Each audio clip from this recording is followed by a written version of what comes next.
I saw her do it.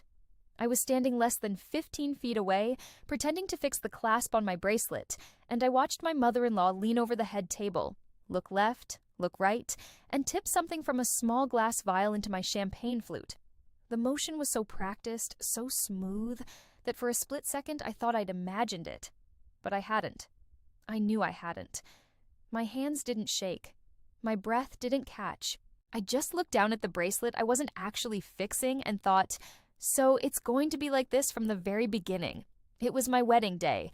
I was 31 years old. My dress cost $1,800, and I'd paid for it myself. The reception hall in Naperville, Illinois was filled with 240 guests, white peonies, and a DJ playing something my husband had chosen without asking me. And somewhere on that head table, in a crystal champagne flute with a small ribbon tied at the stem, was whatever Diane Collier had decided I deserved on the night I became her son's wife. I want you to understand something before I tell you the rest. I didn't move quickly. I didn't panic.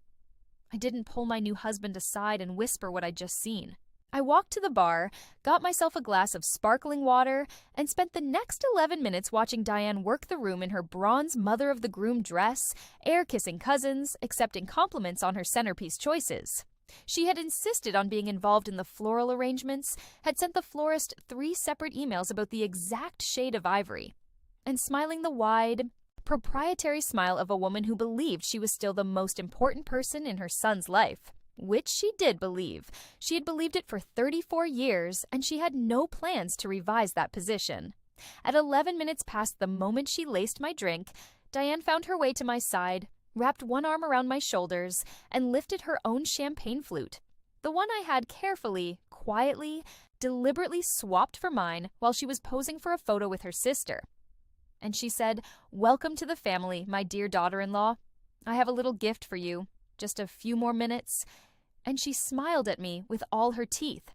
I smiled back. I said, "I feel so lucky to have you." And I watched her drink. 10 minutes later, Diane Collier was sitting in a chair near the emergency exit with her legs crossed and her jaw tight, trying to hold a conversation with her husband while her face moved through colors I had never seen on a living person. Pale, then flushed, then pale again. Her champagne sat unfinished. Her hands were in her lap. And when my husband's cousin asked her if she was feeling all right, she said, "Just a little warm, it's nothing." It was not nothing. But I'll come back to that. Because to understand what happened in that reception hall in Naperville, to understand why a woman who had just promised to love and honor her son felt compelled to poison his new wife's drink at their wedding reception, I have to start further back. I have to go back to the first time I understood who Diane Collier really was, which was about 3 weeks after she understood who I was, which was a woman her son had chosen for reasons that had nothing to do with her approval. How does a person end up here? How does a woman who spent 14 months planning a wedding, who chose the invitations, tasted 12 different cakes, stood in a bridal shop for 4 hours trying on dresses while her mother cried, end up standing at her own reception, quietly swapping glasses with her mother-in-law while 240 people eat salmon and dance to something with too much bass? How does she end up there? Calm, strategic, and completely unsurprised. The answer is that she paid attention. The answer is that she had been paying attention for a long time, and she had stopped dismissing what she noticed. My name is Claire Ashworth. Claire Marie Ashworth, and that was still my name at the wedding because I had decided the week before not to take his last name, a decision that Diane had received the way most people receive a medical diagnosis. I was a nutritionist with my own private practice in downtown Chicago, and I had been for 6 years. I specialized in metabolic health, and I had spent enough time studying what we put in our bodies to be particularly attentive to anything unexpected going into mine. I had a small office on North Wells Street, 14 regular clients, and a solid referral network I had built from nothing.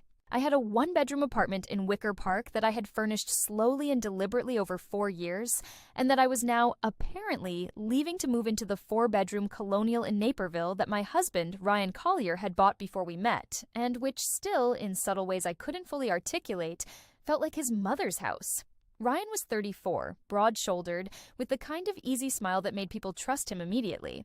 He was a project manager at a mid-sized construction firm, Steady, hardworking, the kind of man who remembered your coffee order and held doors without thinking about it. When I met him at a mutual friend's dinner party 3 years before our wedding, I thought I had found one of the rare ones. He listened when I talked. He asked follow-up questions. He called when he said he would.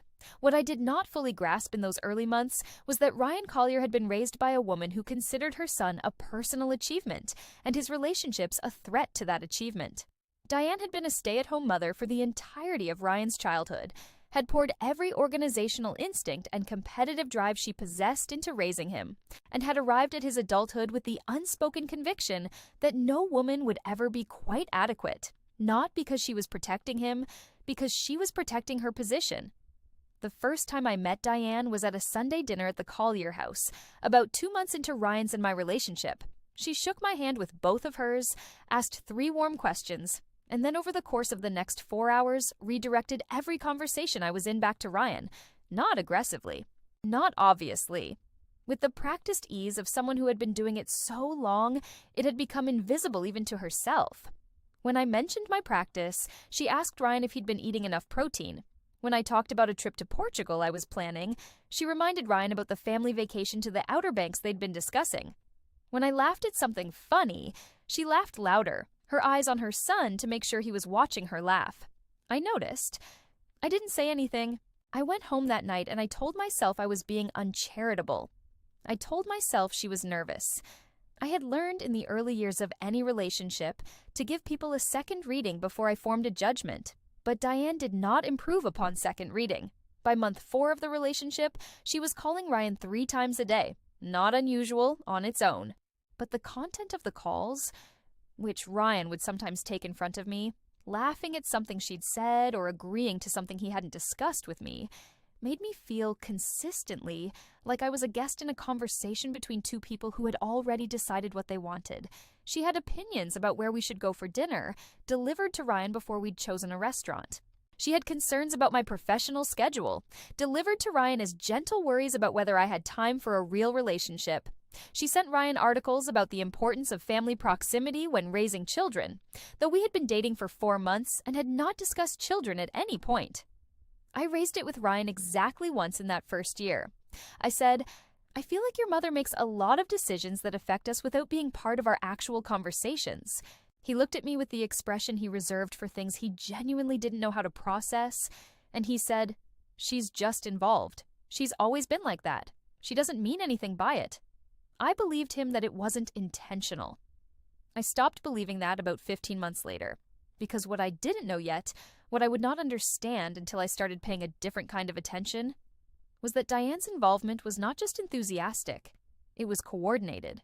She and Ryan had a pattern built over decades that she had no intention of surrendering, and every move she made in those early years was designed to keep me slightly off balance, slightly external, slightly uncertain of my place. She would call him on evenings we'd planned together, and he would take it, not because he was dismissive of me, but because the call always arrived packaged as something he couldn't ignore, a concern about his father's health.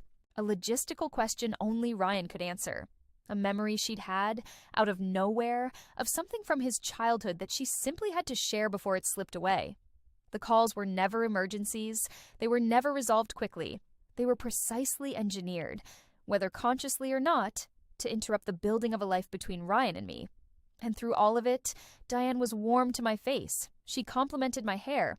She asked about my clients with what sounded like genuine interest. She called me clever, which she managed to make sound like a concern.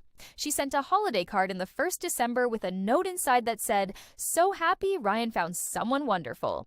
I put the card on my refrigerator, and it wasn't until March, when Ryan told me his mother had asked whether I was planning to relocate my practice to be closer to them after we married, that I realized she had assumed the outcome of our relationship long before Ryan had proposed, and she had been planning her architecture of involvement around an outcome she believed she already controlled. We got engaged 14 months before the wedding. Ryan proposed on the rooftop of a restaurant in River North on a Tuesday evening in November, and it was genuinely beautiful. And I said yes with my whole heart because I loved him and I believed, with the particular stubbornness of someone who wants a thing to be true, that we were strong enough together to navigate his mother. I still believed that on the night of the proposal. I was 30 years old, and I was going to marry someone I loved, and the rest was workable. The engagement was when the architecture became a construction project. Diane presented a list, an actual written list, handed to Ryan, which he brought to me one evening as though he were delivering mail that wasn't his fault, of items she felt needed to be addressed in the wedding planning. The venue should be in Naperville, close to the Collier family church. The guest list should include at least 90 of Ryan's family and family-adjacent contacts. The florist should be a woman named Gail who had done Diane's niece's wedding in 2016. The cake should be carrot because it was Ryan's childhood favorite, though Ryan had told me not 2 months before that he didn't particularly like carrot cake and thought it was a strange choice for a wedding. I read the list. I handed it back to Ryan. I said, "This is very thoughtful of your mother, and none of it is how we're going to plan our wedding." Ryan nodded.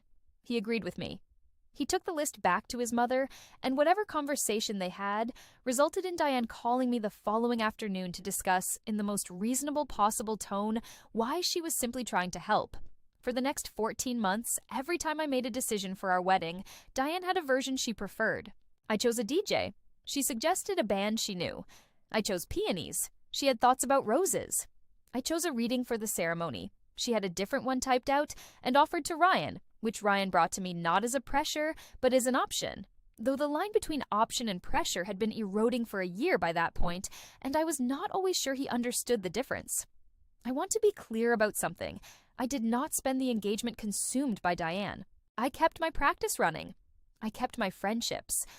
I had dinner with my mother twice a month, and those dinners were easy and full of laughter and reminded me of who I was when no one was managing me. I had my friend Selena, who had known me since graduate school and who had been watching the Diane situation with increasing narrowness of eye, and who once said, with the directness that was her primary gift, "Claire, I like Ryan fine, but you are building a house on someone else's foundation." I appreciated that. I didn't act on it as fully as I should have, because here's what I had not yet named clearly to myself. Ryan was not passive in this dynamic. He was not an innocent man held hostage by a difficult mother. He was a man who had never genuinely decided to individuate from her because she had never made that feel safe or necessary. Every time I raised a concern, he listened, agreed, and then, almost without noticing, returned to the previous arrangement by the following week. Not through malice, through the deep comfort of a groove worn over 34 years. His mother was the default setting, and I was the adjustment he kept meaning to make permanently. The clearest example of this was a conversation that happened 8 months before the wedding, in March, in the kitchen of the Naperville house that I was slowly, reluctantly beginning to think of as somewhere I might actually live. Ryan's father, Tom, had had a minor health scare, chest pain that turned out to be acid reflux, not cardiac, and Diane had used the scare as leverage for a request. Could we move our engagement timeline up so that the wedding could happen before any further health concerns made celebration impossible? The request was delivered to me through Ryan at 9:30 at night, after a call he took while we were watching television. He put the phone down and said, "Mom thinks we should try to get married before Dad's health situation potentially worsens." I looked at him. I said, "His health situation is acid reflux." Ryan said, "I know." I said, "We've already set the date." Ryan said, "I know." We sat with that for a moment, and then he said, "She's just anxious." I went to bed and I lay there thinking, I am already managing this woman's anxiety from inside my own relationship, and we are not yet married, and nothing about this is going to decrease after we are. I was right. It did not decrease. It escalated. 3 months before the wedding, Diane asked Ryan to ask me whether I planned to hyphenate my name. I said no. She asked Ryan to ask me whether I planned to stay in my Wicker Park apartment or move directly to Naperville. I said we had already discussed this, and I was moving to Naperville but keeping my Chicago office. She asked Ryan to ask me whether I had considered the effect of a long commute on a future family. I said I had, and I felt it was manageable. She asked Ryan to ask me, and I want you to understand that this was delivered through Ryan with a tone of complete maternal concern, whether I had seen a doctor recently, because she had read something about how stress affected fertility and she just wanted me to be well. I put my phone down after that text exchange. I was sitting in my office on North Wells Street between client appointments, and I thought, she is not a worried mother-in-law. She is a woman who has decided to govern this marriage from the outside, and she is using my husband as the conduit, and my husband has not yet decided that this is a problem. I made a decision that afternoon, not an impulsive one, a considered one. I was going to marry Ryan because I believed in Ryan, and I was going to spend our first year of marriage building something with him that was genuinely ours, and I was going to do that with my eyes open. I was going to pay attention. I was going to stop explaining away what I noticed and start recording what I observed. That afternoon was the first time I opened a note on my phone and began writing things down. Date, time, what was said or done, through what channel, what the effect was. It was the first of what became, over the following months and then years, a detailed and meticulous log that I maintained with the same discipline I brought to client charts. Because I was a woman who understood documentation. I understood that the difference between a grievance and a case was specificity. I understood that the difference between being dismissed as emotional and being taken seriously was evidence. I want you to know that I didn't think of it as warfare. Not then. I thought of it as clarity. I thought of it as protection. I thought of it as refusing to gaslight myself. If you've ever watched this kind of story and thought, why didn't she do something sooner? I want you to sit with this. I was doing something. I was building a record. I was learning the pattern. I was marrying a man I loved while understanding, with increasing clarity, that there was a third person in this marriage who had not been invited but had absolutely no intention of leaving. What I did not yet know, what I would not know until 4 days before my own wedding, was how far Diane Collier was actually willing to go. It started with a comment from my friend Selena, who worked in pharmaceutical sales and occasionally met people at industry events who worked tangentially in research chemistry. She called me 4 days before the wedding at 7 in the evening, and she started the conversation normally. How are you? How's the dress situation? Have you eaten anything that isn't stress-related today? And then she said, I need to tell you something, and I need you to not spiral while I say it. I sat down on my kitchen floor, which is where I went when things were serious, and I said, tell me. She had been at an event the previous weekend, a networking dinner at a hotel in Schaumburg, and she had seen Diane there. Not unusual on the surface. It was a public event. What was unusual was the person Diane had been speaking with, a man Selena described as professional-looking, late 50s, who she later identified as someone who worked in a supplement distribution company that operated in a regulatory gray area, selling products marketed as herbal supplements that contained compounds not fully disclosed on the labels. She couldn't be sure of the conversation. She had only caught part of it. But she had heard Diane say, something that relaxes her. Nothing dramatic. Just enough that she'll be more manageable. I sat on my kitchen floor for about 30 seconds. Then I said, what exactly did the rest of the conversation sound like? Selena told me. I asked her if she was certain it was Diane. She said she was certain. She had met Diane twice, and she had a specific memory for faces. I thanked Selena. I said I'd be in touch. I hung up, and I sat there for another few minutes with my hands flat on the tile floor, feeling the cold of it, and I thought, manageable. She wants me manageable. On my wedding day. From the very beginning of my marriage. I was not surprised. That is the part I keep returning to. I was not surprised. I was cold and clear and completely unsurprised, which told me more about how long I had actually known something was wrong than anything I had said out loud until that moment. I didn't tell Ryan. I considered it. I sat with the question for 2 full days. Whether to tell him, what to say, how to frame it, whether he would believe me or whether it would become another conversation where his mother's actions were translated through his comfort into something more tolerable, I decided I would not tell him. Not because I was keeping secrets, but because I knew my husband well enough by then to understand that telling him 4 days before our wedding that his mother was potentially planning to drug me would either destroy him or trigger his protection of her, and either outcome served no one. I needed to handle this myself, with precision, with preparation, without anyone knowing what I was doing. I called Selena back. I said, I need to know if there are over-the-counter substances or poorly regulated herbal compounds that when given to someone without their knowledge would make them seem passive or pliant without being medically dangerous. Something someone might plausibly deny knowing was wrong. Selena was quiet for a moment, and then she said, "You're really going to marry him anyway?"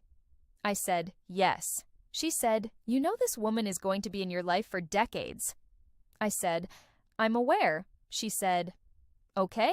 And then she told me what she knew. By the morning of my wedding, I understood the general category of what Diane might be using. I did not know the specific compound. What I knew was enough, that if she tried something, and it was most likely to be something in a drink at the reception, I needed to see it happen. I needed to be fast enough to act on what I saw, and I needed not to consume it. I also made a second call. I called Dr. Priya Nair, who was a physician in my professional network, a toxicologist by training who had shifted into integrative medicine and who I had met at a conference 3 years prior. Priya was 52 years old, calm in the way that very knowledgeable people often are, and she had the particular gift of not asking unnecessary questions. I told her what I had heard. I told her what I was concerned about. I told her when the event was. She said, "If you can get a sample of the substance, I can tell you exactly what it is." I said I would try. She said, "And Claire, if you do end up accidentally consuming any of it before you can swap the glasses, call me immediately." I said I would. I saved her number under Priya MD, and I put my phone in my bridal clutch where I could reach it in 30 seconds. On the morning of my wedding day, I got up at 6:15. I showered. I drank a full liter of water and ate a meal with protein and fat that would slow any absorption if something went wrong. I put on my dress with my mother's help in a hotel room in Naperville that smelled like hairspray and peonies, and my mother, who is a woman of few wasted words, looked at me in the mirror and said, "You look like yourself," which was the best thing she could have said. I looked like myself. I was going to stay that way. The ceremony was at 2 in the afternoon. Ryan cried at the altar, which was genuine and moved me more than I expected. His father, Tom, dabbed at his eyes with a handkerchief. My own father held my arm so carefully, as though I might shatter, and I wanted to tell him, I am not going to shatter. I have never been further from shattering in my life. But I just squeezed his arm and walked toward the person I had chosen with my eyes open. Diane sat in the front row in her bronze dress. She smiled at me. I smiled at her. We understood each other perfectly. The reception began at 5. The venue was a converted farmhouse event space called Elm Ridge, with wood-beam ceilings and wide windows that looked out over a small lake. The light at 5 in the evening in late September in Illinois is the color of honey, and it fell across every table and every white flower arrangement, and it was genuinely beautiful. And I want you to know that I held both things at once, the beauty of the evening and the cold alertness underneath it. Both were real. Neither canceled the other. I was at the head table at 6:40 during cocktail hour when guests were still moving between the bar and their tables when I saw Diane near the table. Most people would not have noticed. I had been watching for it. She was quick. She was practiced. And the small glass vial she used was gone before anyone looking directly at her would have seen it. I was watching from an angle that gave me exactly what I needed. The angle I had chosen specifically earlier in the evening when I did a quiet assessment of the table and its sightlines. I waited 7 minutes. I needed Diane to be away from the table and occupied with other guests so that what I was doing would be unobservable. At 6:47, while she was across the room accepting a compliment on her dress from Ryan's aunt, I walked to the head table, took a clean champagne flute from the setup on the side cart, transferred the ribbon from my original flute to the new one, and poured myself a fresh pour from a sealed bottle. I took my original flute, the one Diane had treated, and I set it precisely in Diane's place at the table, where her own champagne had been. Her champagne went into a small sealed container I had in my clutch, because I intended to preserve it as comparison if needed. And I took a small vial of my own, a clean empty one I had brought exactly for this purpose. And I collected a few drops from Diane's original pour before completing the swap. I then went back to circulating the room as a bride should. At 8 minutes past 7, Diane found me near the edge of the dance floor. She was glowing. She had the warm, knowing energy of someone who believed they had done something clever and was now waiting for results. She put her arm around my shoulders and she said, "Welcome to the family, my dear daughter-in-law. I have a little gift for you. Just a few more minutes." And she lifted her champagne flute and smiled at me with the full force of her hospitality. I said, and I put everything I had into making it sound genuinely warm, "I feel so lucky to have you as a mother-in-law, Diane. I really do. and I watched her take a long, comfortable, celebratory sip. I turned back to the room. I found Selena's eyes across the space. She looked at me. I gave the smallest nod. She pressed her lips together and looked away. 18 minutes later, the color had drained from Diane's face. She was seated at a chair near the emergency exit, and her husband was leaning toward her with a look of confusion because Diane Collier did not sit down during parties. Diane worked the room. Diane never stopped moving. And now she was sitting with her hands in her lap and her jaw tight, and the particular expression of someone whose body was doing something their pride refused to acknowledge. She didn't get sick, to be clear. Not in the dramatic way. What happened was subtler and, in its own way, more appropriate.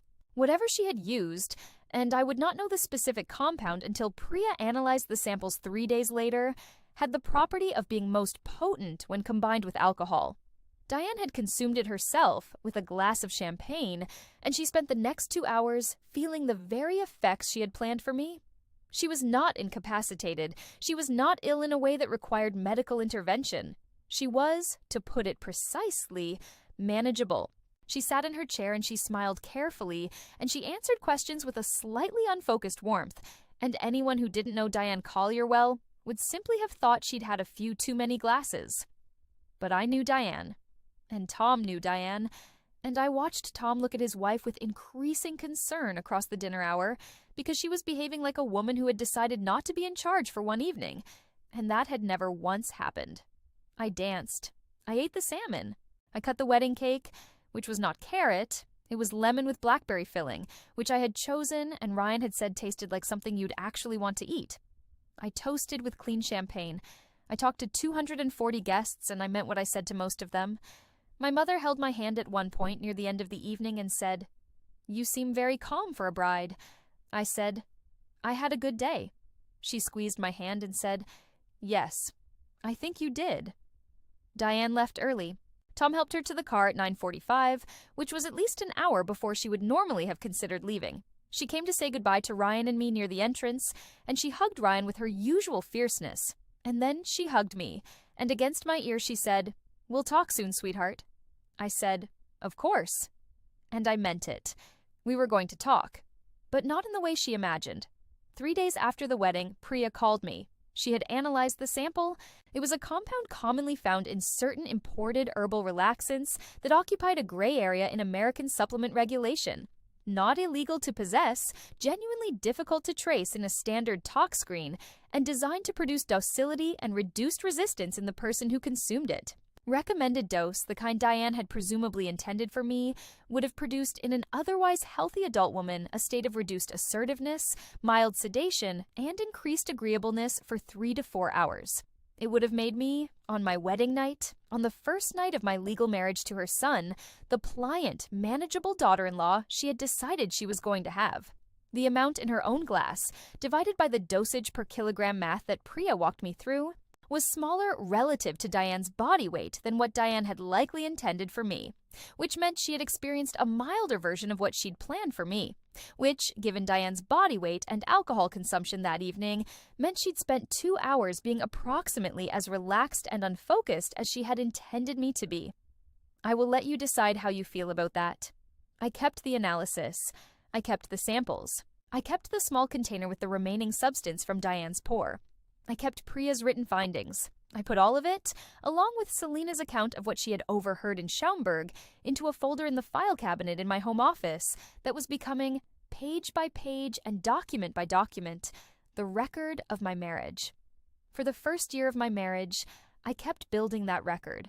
I want to describe what the first year looked like, because I think people imagine that a woman in my position is either chronically miserable or willfully blind, and I was neither. There were genuinely good months. Ryan and I built a real life together in ways that mattered. We cooked Sunday dinners. We drove up to Door County for a long weekend in October and walked along the lake in the cold, and he held my hand, and I felt, genuinely, that we were building something. We had serious conversations about what we wanted our life to look like, about children, about where we might want to be in 5 years, about whether the Naperville house was where we both actually wanted to be, or whether it was a default that neither of us had consciously chosen. Those conversations felt honest. They gave me hope. and then Diane would call. By the 6-month mark of our marriage, I had documented 47 separate incidents that I would describe as interference. That is not a vague count. It is 47 specific entries in my phone notes, each with a date, a time, a description, and the consequence. A dinner canceled because Ryan had agreed to help Diane with a home project without consulting me. A financial decision, a contribution to a shared savings account, made without my knowledge, because Diane had suggested to Ryan that they set money aside for a property investment she was considering, and he had moved $2,000 without telling me. A social commitment, an event with my family that Ryan had already agreed to, suddenly complicated because Diane had planned a competing event for the same weekend and expected Ryan to attend hers. The financial incidents were the ones that stayed with me longest. Not because the individual amounts were catastrophic. At that point in our marriage, Ryan's income and mine were both solid and the dollar amounts were manageable on paper. But because the pattern revealed something about how Ryan understood the marriage. He understood it as an addition to his existing life, not a replacement of it, not a reorientation, an addition. His money was still, in some organic and unreflected way, available to the family system he had grown up in. And I was a welcome new member of that system, as long as I didn't ask it to change. I raised the $2,000 transfer in month 7, not as an accusation, as a conversation. I said, I noticed you moved $2,000 from our joint account last month. Can you tell me what that was for? He said, it was for a thing with my mom's investment account, just a temporary move. I said, I need us to agree that changes to joint finances require a conversation between us first. He said, absolutely, you're right, I should have told you. He said it with complete sincerity. He genuinely meant it. And 3 months later, there was a charge on the joint card for $800 at a home improvement store that turned out to be supplies for a renovation project at his mother's house that Ryan had agreed to manage. I noted it. I said nothing immediately. I added it to the folder.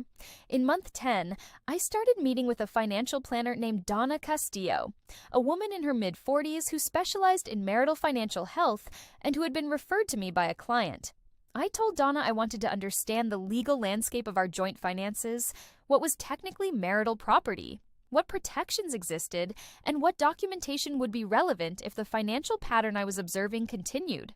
Donna was not alarmed by any of this. She was practical and she was thorough, and she spent 2 sessions with me going through the accounts, the property, and the patterns. She said at the end of our second meeting, "You're smart to be doing this now." I said, "I know."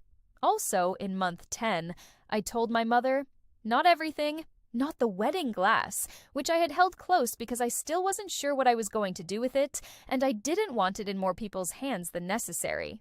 But I told her about the financial pattern, about the interference, about the way Ryan seemed genuinely unable to hold the boundary between his marriage and his mother. My mother listened without interrupting, which was unusual for her, and told me how seriously she was taking it. When I finished, she said, "What do you need from me?" I said I wasn't sure yet. She said, "I'm here when you are. I'm not going to push. But Claire, you deserve a life where you don't have to keep a file." I thought about that for a long time. In month 11, I had the conversation with Ryan that I'd been preparing for, in various forms since before the wedding. I sat down with him on a Sunday afternoon in our kitchen, and I said, I need to tell you something, and I need you to hear it, not as an attack on your mother, but as a description of our marriage. He sat down. He looked at me carefully, in the way that meant he understood something important was happening. And I talked for 22 minutes. I had rehearsed the major points, but I spoke naturally, without notes. I described the pattern. I described the financial incidents. I described the phone call pattern. I described the dinner cancellations, the competing events, the way his default was to absorb her requests without consulting me. I described what it felt like to be in a marriage where the primary loyalty had not fully shifted. I did not describe the wedding glass. Not yet.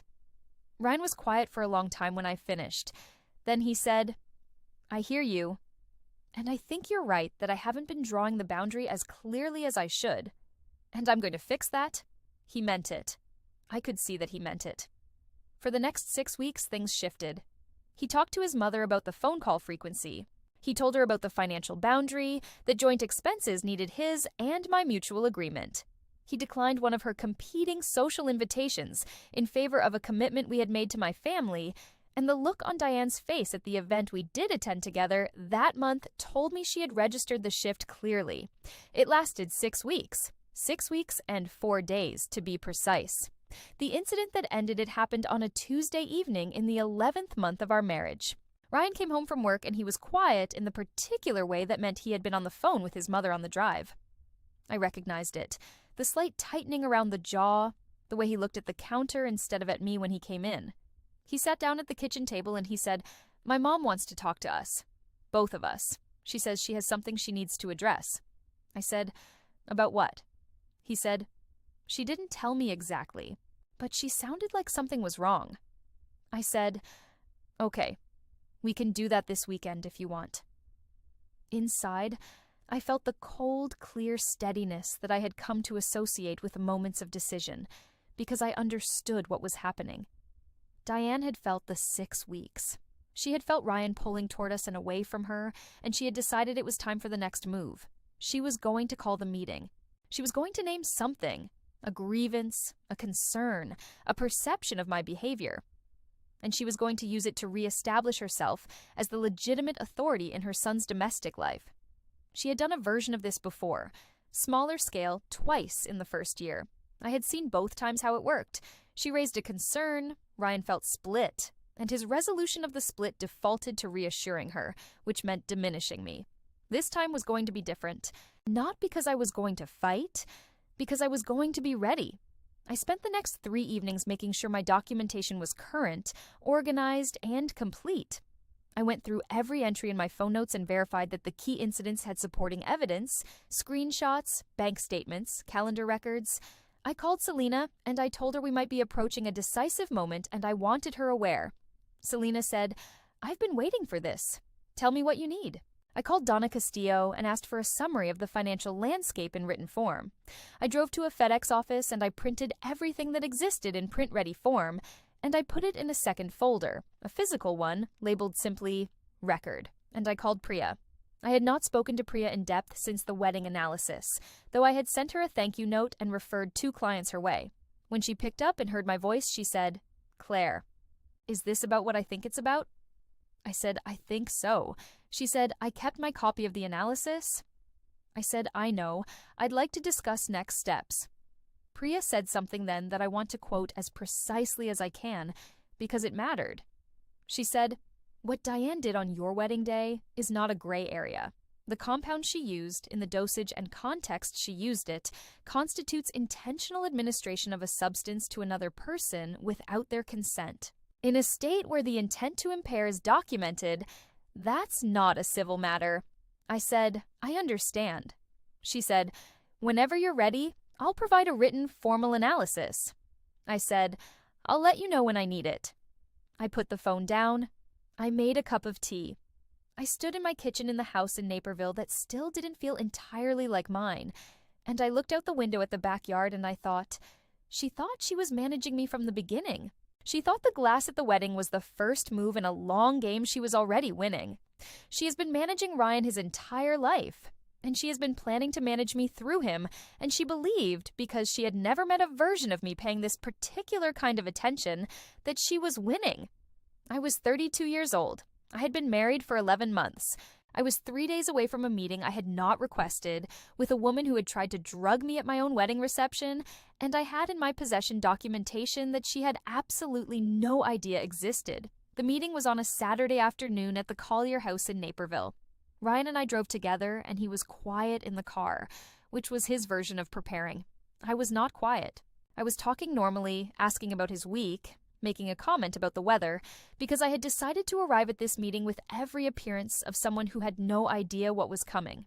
I wanted Diane to have the full confidence of the ambush she believed she was setting. The house was tidy in the specific way it always was when Diane had a purpose. Flowers on the kitchen table, coffee already made, plates with food that communicated effort. Tom was there, seated in his usual chair, with the expression of a man who had been told this was a family conversation and had learned over decades that family conversations at the Collier House moved in one direction. He caught my eye when I came in and gave me a small nod that I read as genuine warmth. Tom had always been decent to me. He was a quiet man who had navigated his own version of this marriage for 36 years, and I did not hold his accommodation of Diane against him, though I noted it. We sat in the living room. Diane brought the coffee. She settled herself across from Ryan and me on the sofa, and she began, and I want you to feel the register of what she said. She began with concern, with maternal worry, with a gentle lowering of the brow that was her version of gravitas. She said, "Ryan, I have been watching your marriage, and I have to tell you, honestly, that I'm worried.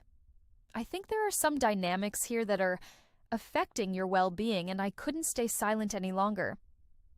And then she said, "I think Claire is controlling you." I looked at my husband. He looked at me. I looked back at Diane. I kept my face entirely still. She continued. She had examples. I had declined to include Ryan's family friends in our holiday planning. I had maintained my Chicago office, which she described as a prioritization of career over family. I had, on one occasion, not invited her to a gathering of my friends that she had heard about secondhand, which she characterized as deliberate exclusion. She said the word isolation with a particular weight, as though she were a therapist delivering a diagnosis, and I thought, she has been practicing this. She has rehearsed this framing. She believes that if she uses the language of concern, she can name me as the problem, and Ryan will believe her because he wants a version of this that doesn't require him to choose. She talked for 9 minutes. I counted. When she stopped, there was a silence. Ryan was looking at the floor. Tom was looking at his coffee. Diane was looking at me with the expression of someone who had just placed a very important bet. I said, "Diane, thank you for sharing that. I'd like to respond." And then I opened my bag. I had the folder, the physical one. I set it on the coffee table and I said, "I've been keeping notes of significant incidents in our marriage and in my relationship with you since shortly before the wedding. I'd like to go through some of them because I think they're relevant to this conversation." I watched Diane's expression change. It was subtle, a fractional stiffening around the eyes. I started with the financial incidents. The $2,000 transfer, the $800 joint card charge, 3 additional smaller incidents I had not previously raised with Ryan, all of which involved marital funds being directed toward projects or expenses that benefited Diane or her household. I set the bank statements on the coffee table. I said the exact dollar amounts. I said the exact dates. Ryan was no longer looking at the floor. I moved to the interference pattern. I had the phone logs showing call frequency. Ryan had a carrier account that showed call duration, and I had noted dates. I had the calendar documentation of the 6 canceled or altered joint plans. I described the competing event pattern with specific dates and the social events involved. I looked at Tom when I did this. He set down his coffee. I then said, "There is one additional matter that I want to address, and it is more serious than the financial incidents." Diane made a small sound. Not a word, a sound. I described the wedding reception. I described what I had seen her do. I described my conversation with Selena, with the specific date and location of the event in Schaumburg, where Selena had overheard her. I set Selena's written account on the table. Selena had put it in writing at my request, dated and signed 3 days after the wedding. I described the glass swap. I described the sample collection. I placed Priya's written analysis on the table, on Priya's professional letterhead, with her credentials and the full chemical identification of the compound. The living room was completely silent. I said, "The compound Dr. Nair identified is a sedative-adjacent substance, unregulated but documented, administered to me without my consent or knowledge, on my wedding day, with the stated intended effect, documented through a witness account of making me, and I want to use the exact word here, more manageable." Tom stood up. He stood up from his chair, and he walked to the window, and he stood there with his back to the room, and he didn't say anything. Ryan had gone very pale. Diane said, "That is absolutely not true." And her voice had lost the warm calibration she had maintained for the entire first part of the meeting. It was flat. It was frightened. I said, "I'm not here to debate it. The documentation exists. I have copies. My attorney has copies. Dr. Nair has copies." I said, "I want to be clear about what I'm prepared to do with this documentation and what I am asking for in exchange for choosing a different path. I had spoken with an attorney named Marcus Webb 3 weeks prior, a family law attorney in Chicago who had a secondary expertise in domestic harm cases. Marcus had reviewed the analysis and Selena's written account and had spent a 40-minute phone call explaining to me exactly what options existed and what the likely outcomes of each were. Depending on the state law application, what Diane had done could be characterized as battery, intentional harmful or offensive contact, or as the administration of a controlled or uncontrolled substance without consent, which in Illinois carried specific civil and potentially criminal exposure.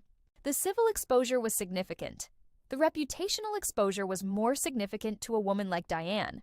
I said, "What I am asking for is this. First, a documented agreement between Ryan and me, with legal standing, establishing clear financial boundaries and mutual accountability that does not require renegotiation with third parties.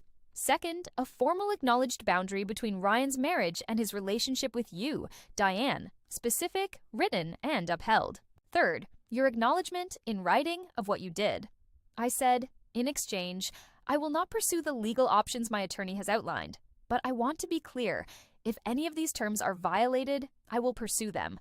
I will not warn anyone a second time." Tom turned from the window. He looked at Diane. He looked at her with the face of a man who was understanding something that had taken him a very long time to reach. He said her name. Just her name. One word. And she looked at him, and something in her face collapsed. Not remorse, not yet, but the beginning of recognition that the thing she had built so carefully was showing her exactly what it was made of. Ryan said, "Mom," just her name, the same way Tom had. His voice was steady, which surprised me. He said, "I need to understand if this is true, not whether you thought you had reasons. Whether this actually happened." Diane said, "I was trying to help you." Ryan said, "Help me what?" She said, "You've been different since you married her. You've been pulled away from everything. I was trying to—" She stopped. She looked at the table. She said, "I thought it would help her relax." The room held that for a moment. Ryan looked at me. His eyes were wet. I did not look away from him. I let him look. He said, "Claire, I am so sorry." I said, "I know." I said, "This is why we're having this conversation instead of a different one." Marcus had advised me that the written acknowledgement could take various forms, and that any version that clearly established Diane's awareness of what she had done would carry legal weight if needed. What we agreed to that afternoon, with Tom serving as a quiet, ashen witness, was less formal than a signed document in that moment. Diane's acknowledgement was spoken, and Tom's witness to it was spoken. But Ryan and I followed up 3 weeks later with a formal written marital agreement, prepared by Marcus and signed by both of us, that established the financial boundaries, the communication protocols with extended family, and a specific clause that reserved my right to pursue any legal remedy related to undisclosed prior incidents.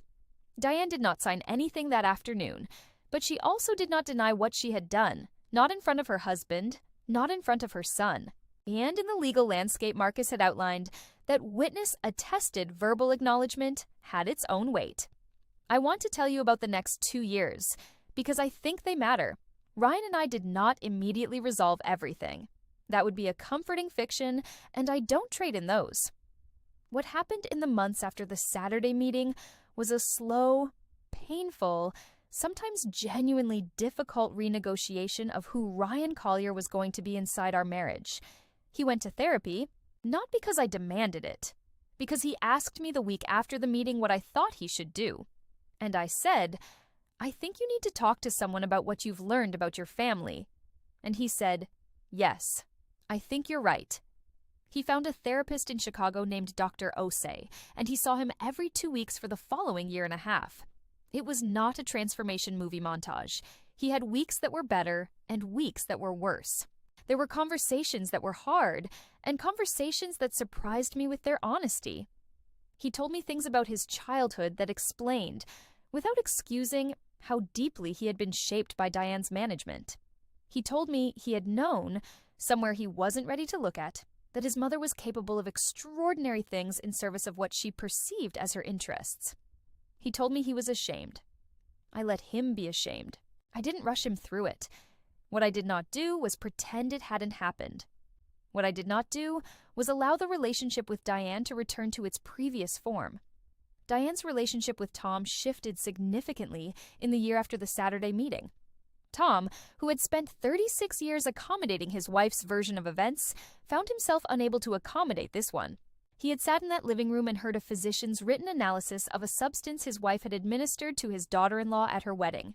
He had heard his wife's acknowledgement. He had stood at his window and understood, possibly for the first time at that depth, who the woman he had married had always been capable of being. He told Ryan, some months later, that he had suggested couples therapy, and Diane had refused. He told Ryan he was struggling. He came to our house for dinner 3 times in that year without Diane, which had never happened before in any form. I made him a meal each time because Tom deserved a meal, and because I could hold his separate decency apart from his wife's choices. Diane spent the year in a contracted version of herself. She did not reach out to me directly. She had lost the confident architecture of managed access and managed distance that she had maintained for years, and without it, she seemed genuinely at a loss. The calls to Ryan decreased, not because she had been explicitly told to stop, but because Ryan had stopped answering them immediately and started returning them on his schedule, which shifted the dynamic without requiring a confrontation. She attended Ryan's birthday dinner in month 15, which was at our house and which I had planned. And she sat at my table and ate the food I had made and said thank you with a sincerity I had not heard from her before. I did not forgive her. I want to be precise about that. I did not hug her and say it's okay. I did not invite her into a rebuilt warmth. What I did was establish a working relationship that had clear boundaries and required specific behavior. And within those limits, I treated her with the basic decency I would extend to any adult who had not yet earned more from me. That is not forgiveness. That is management, and I am comfortable with that distinction. By month 18 of the marital agreement, the financial pattern had genuinely changed. Ryan and I had moved our primary joint accounts to a new institution, separate from the one his family had always used, with both our names on every instrument and an established protocol for any joint expenditure over $500. I had also, quietly, maintained my own personal account with my own practice income, separate under my name, with balances that Donna Castillo tracked with me quarterly, not as a preparation for departure, as the basic financial literacy of a woman who had learned what happened when she trusted completely. My practice had grown.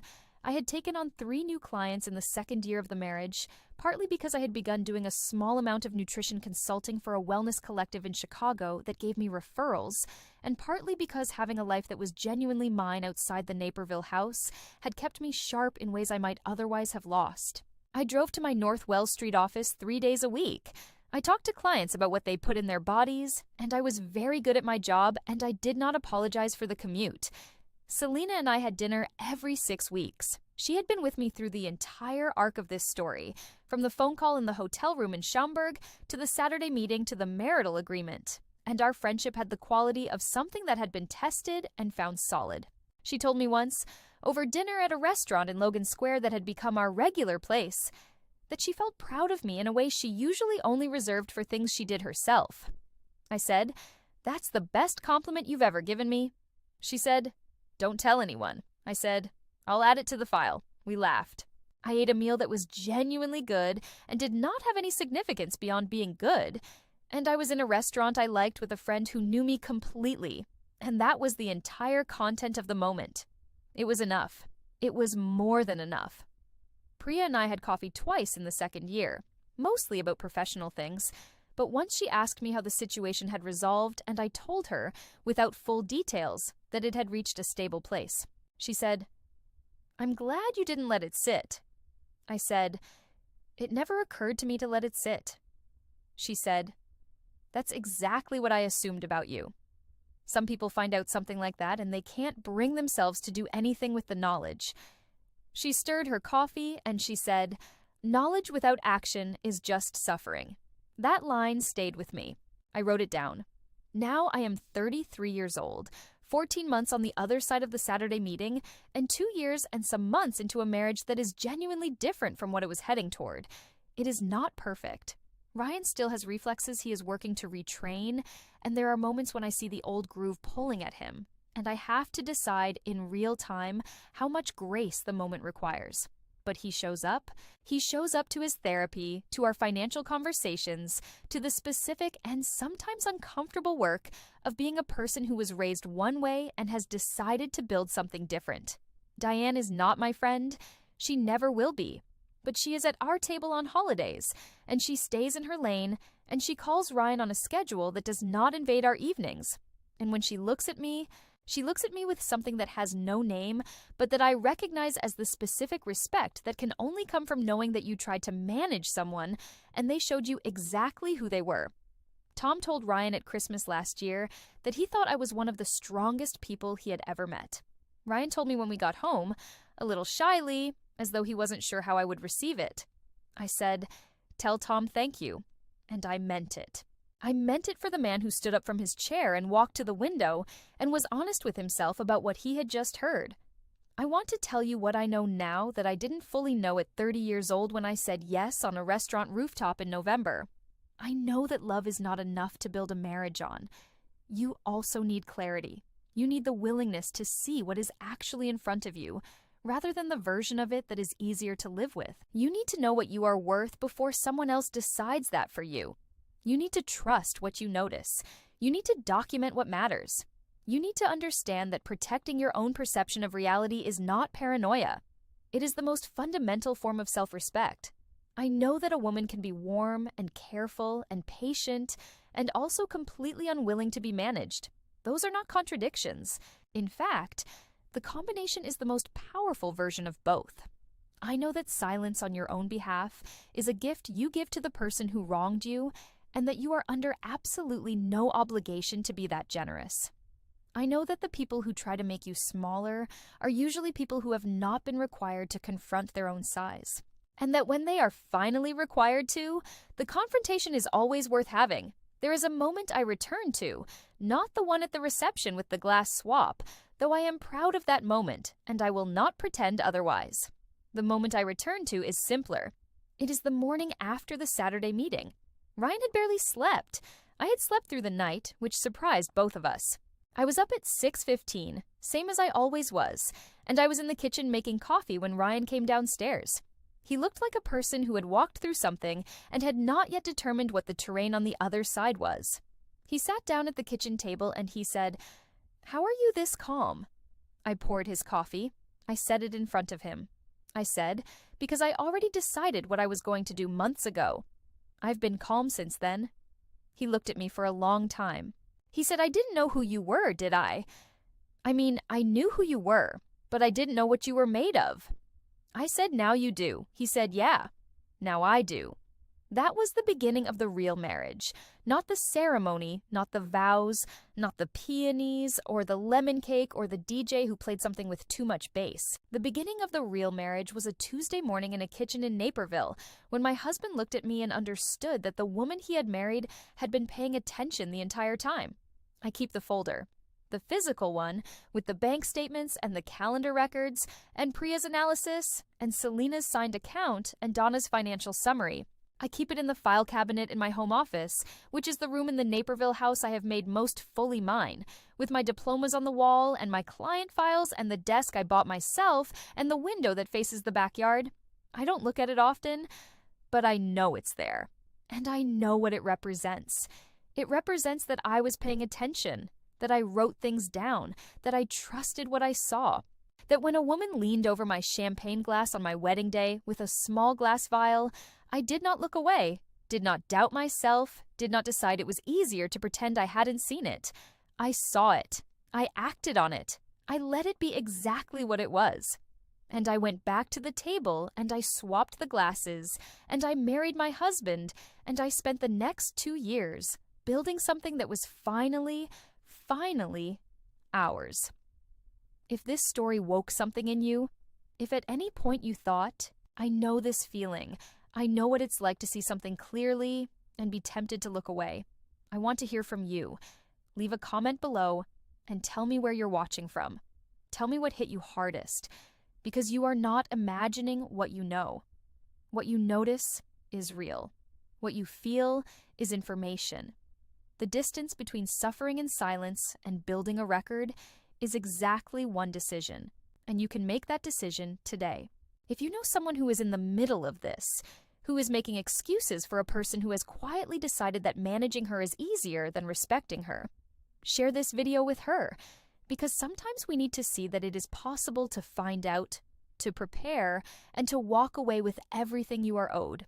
Leave your like, subscribe to the channel, hit the notification bell. We tell stories here about women who decided the truth was worth more than the comfort of not knowing. A strong hug. And remember, you do not owe anyone silence about what they did to you.